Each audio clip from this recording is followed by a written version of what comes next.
the bill that Mr. Mueller alluded to in his opening statements is something that we put out last year. It's called Ending Trade Cheats, and basically it's giving the private sector a private right of action to become more of a force multiplier on all these. There's so many complaints coming into customs that they can't process all of them. What we're trying to do is give the private sector a vehicle, a pathway for being able to do it so that China doesn't continue to flood the zone. What they're doing is they're just flooding the zone, making it very difficult for enforcement actions to go through just through sheer numbers. So I hope you'll take a look at that bill. We'd like to get it done this year.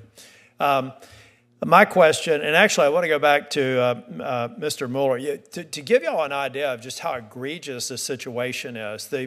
The company that they're talking about in China has almost like a movie set reproduction of Charlotte Pipe's operations in downtown Charlotte. That is how egregious they are. And then they are stamping a Charlotte Pipe brand on a pipe and exporting it.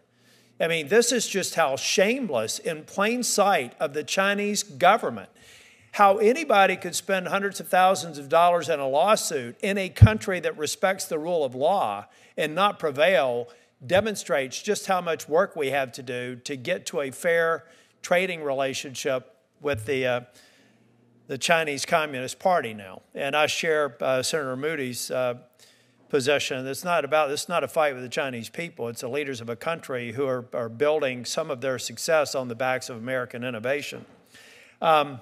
Mr. Boris, you mentioned that I think the faucet that was advertised, there were 2,000 units sold last month alone in the United States. So would you give me that statistic again of just how much in your testing unsafe substances were in that particular faucet? Yeah, thank you for the question. That faucet was one of the top 19 sellers that we identified through third-party data. We worked with IAPMO to independently have that faucet evaluated. That faucet came back failing drinking water standards with the one chemical I mentioned that is a safety standard for us. It failed at 591% of the legal standard. And do we have a way of knowing who has those faucets? Unfortunately, no. Were they sold through big box retailers online or combination thereof? How did they get into this country and into homes?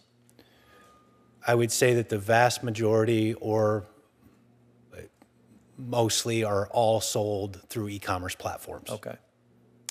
Mr. Cohen, I'm trying to explain, people, I'm not an IP expert. I got involved in IP when we decided we had a problem here. I'm a business person. IP was a problem. That's how I got involved in IP.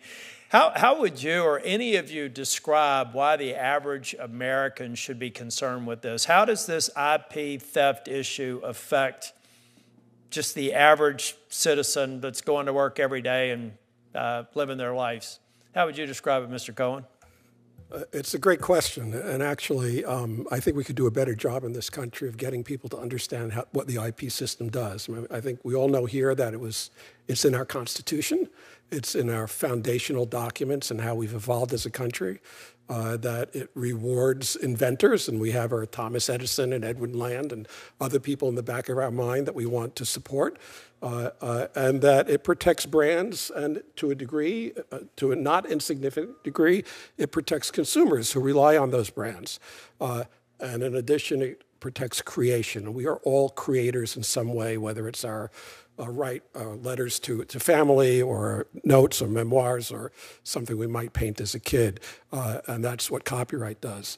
So it really steps into the void of stopping someone from illegally, willfully, perhaps criminally misappropriating something that you have created or invested in. And Mr. Mueller, what is the level of competition? How much of the market for Charlotte Pipe product do you think is being satisfied by these thieves and global demand? Do you have any rough idea of how much of their products being sold globally? It's hard to have visibility into the Chinese market, Senator. We know that we've done a fraction of business in China and really even in Asia. So our guess is that Yitai and others that are engaged in this activity have the lion's share of the Asian market. And to answer your question so about of China and the Asian market, yeah. Because you would think the Charlotte Pipe brand would be a brand that, particularly in the broader Asian market, is a brand that's known. I mean, you're a world leader there.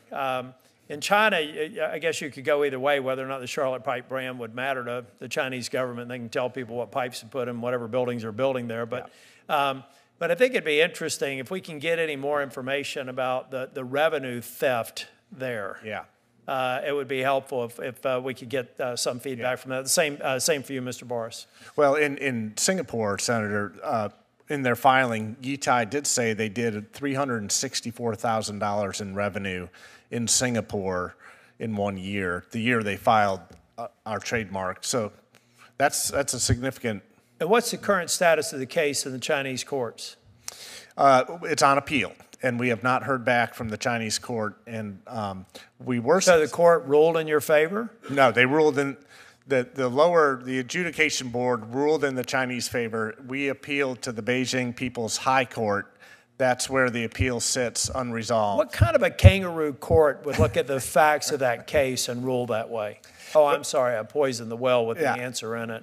That's a leading question, Senator. But we did also challenge it in Singapore. Yitai filed in Singapore.